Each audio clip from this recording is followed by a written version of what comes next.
Hey, welcome back to another episode of The Fool's Journey by the Third Eye of Providence. I appreciate everybody for checking out this content. If this is the first video you are seeing, you should know that this is part of a series that I'm doing in January on this channel. Each day we're going through a new card in the tarot, starting with the Fool, and by the end of January we will have gone through the entire deck. So if you have not seen the previous episodes, definitely go back and check those out. You can even hit the save button on this playlist and it'll allow you to add that to your library and check these videos out whenever you are ready to get to them. Now, also you can hit the subscribe button, and when you do that, you will get a notification every day when I post a new video. This episode is number 11. That means we are on card number 10, which is the Wheel of Fortune. This is the Robert Hansen's Tarot, and I'm using this as my main study because it is a deck that can be used with reversals. I'm comparing this to the Major Arcana deck of the Twin Tarot. It shows a positive light aspect, and it shows us the negative shadow aspect. I'm also going to get into the Complete Book of Tarot, a comprehensive guide by Anthony Lewis, and show you what the Wheel of Fortune card looks like in this. So this way we have comparison to many different versions of the tarot. So that is the Wheel of Fortune number 10. Very, very deep. This is going to be a little bit of a longer video compared to the other ones that I've been doing, just because the symbolism in this card is really deep. And I'm excited that we are at card number 10. This is a very significant number in numerology, and I feel like we're really getting somewhere with this content. Now, the Wheel of Fortune card is basically, this card in a reading is represented as a time to every purpose under heaven, according to the book. Now, it does have a lot to do with the number 10. Astrologically, the Wheel of Fortune card is connected to Jupiter, and this is the great benefic. Jupiter rules Sagittarius and Pisces, so it can be connected to either of those signs. But this is a fire card. The element of fire is connected to the Wheel of Fortune. Let's see. Now, the archetype of this card is represented as, which you can see it a lot in this deck, Lady Luck, the Dame Fortune, the Three Norns, the Fates of Greek mythology, a Soothsayer, and the Fickle Finger of Fate. Now, this is literally a Wheel of Fortune. You can spin it. Sometimes it's in your favor and sometimes it's not, as you can see in this card.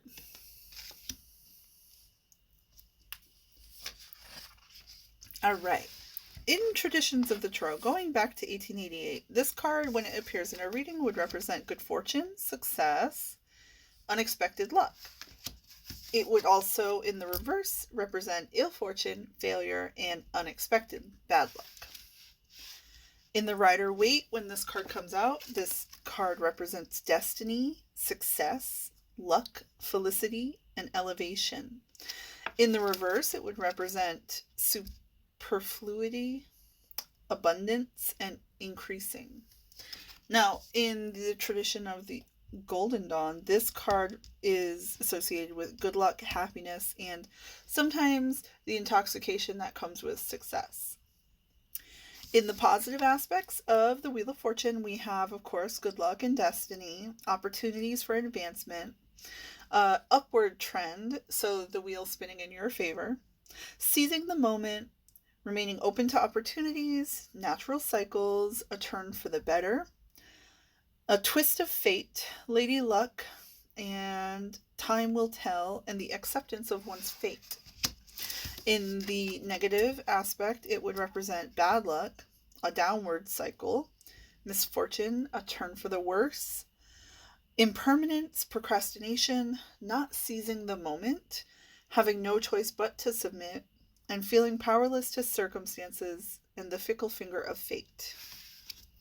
To me, this card is, of course, fate, destiny, but I also see it as karma and dharma in some aspects.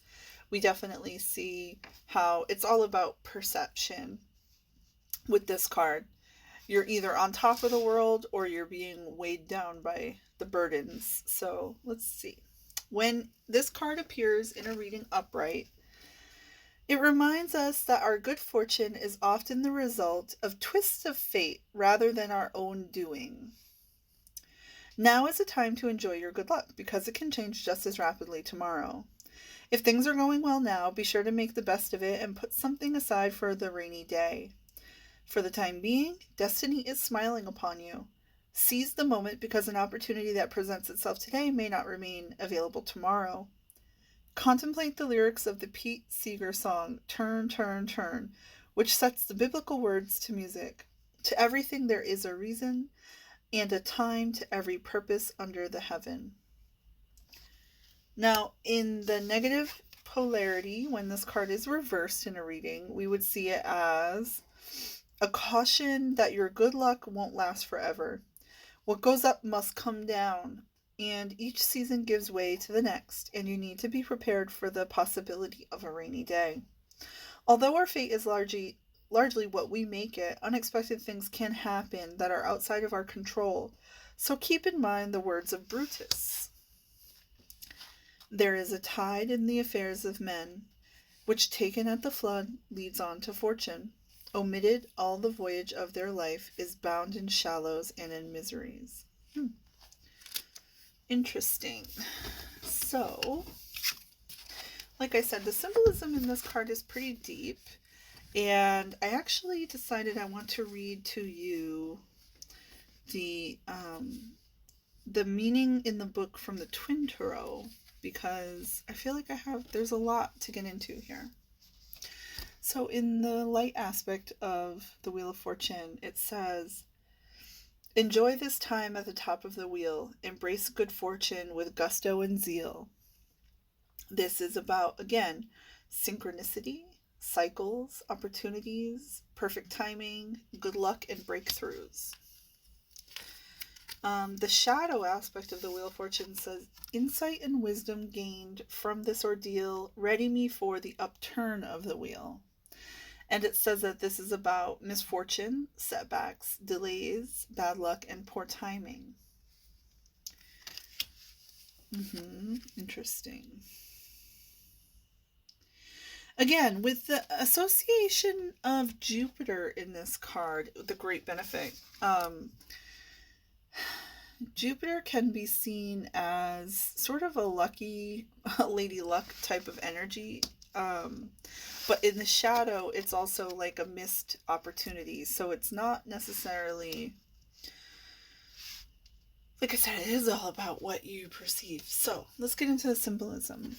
What you will see traditionally in this card throughout many versions of the tarot are these elements in the corners of this card.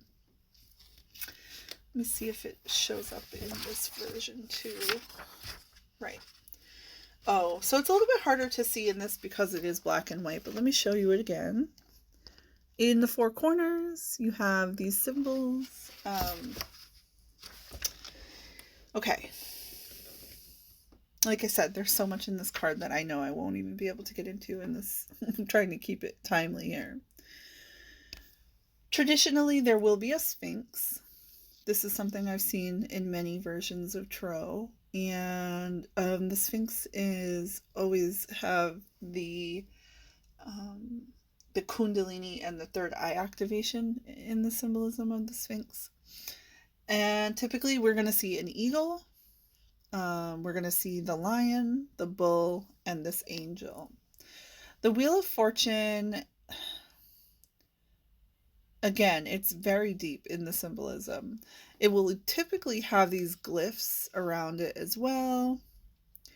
And in this one, we see the snake, right? This is kind of a different version of an Ouroboros, but it will be represented in many different ways in this deck, in this card as well. And then we have, I believe that's Anubis. So interesting symbolism there, very deep. And what's so funny is they're all reading a book. So this is to represent the fates, right? And the fates are, reading about this person, seeing which direction it will spin for them. In this card, it's pretty different from the traditional tarot, but you can still kind of tell the 4 elements here, right, are represented sort of. And I know this is a pentagram, but it's, I don't know if you can see. It's hard to kind of see it in this. But anyways, so you have the Fool on top of the wheel. And they're rejoicing, they look up to the stars and they feel like the universe is looking out for them. In the reverse, you see the shadow aspect of the Fool's dog. They look worried and troubled by the weight and intensity of this card. And the wheel is exactly the same. It's just that it has spun one way and it's spun the other way. But the elements remain, The stars are still there, still guiding, still providing. And let me show you.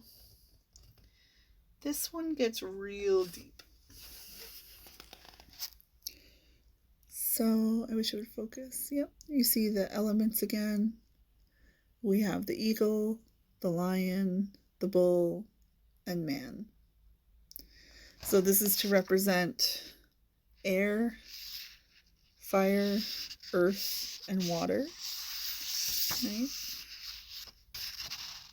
And then you have the angel looking over. That's also represented as a sphinx. And you have Anubis and the snakes again. Wild. So, like I said, there's a lot of symbolism in this card that I'm definitely not even able to get into here, but one thing I do want to mention about the Wheel of Fortune, my own personal interpretation is, like I said, karma and dharma has a lot to do with how we look at this card, how it comes out in the reading. Typically, when the Wheel of Fortune comes out in a reading, depending on how the other cards affect it and what position it lies in, I always see this as a positive aspect. It might just be because I am a Pisces and a Sagittarius, and this card is representative of like really positive influence for me personally. But I like to see it as sort of, like destiny. And a lot of people don't like the idea of destiny because, it might represent something to them that they're not comfortable with about there being a divine order to things, and they feel like it infringes on their free will when destiny is at play. Other people, like myself, find great comfort in destiny, and it provides us sort of the, security needed to be guided toward what it is that we are destined for.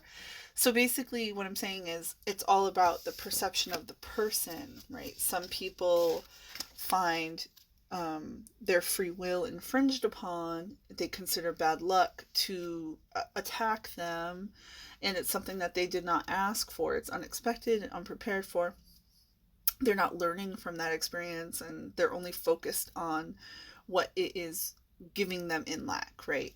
There are other people who will consider the hand of fate to be very positive, and they will see that everything is meant to happen for a reason, and that there are some things that are greater that we just can't understand. Maybe even after the fact, we still don't understand how these things have played out for our best and for the benefit, but it does down the line. We have faith that we know that everything was meant to go the way it went, for good or for bad. And again, this is something that's deep into the psychology of how to read for people.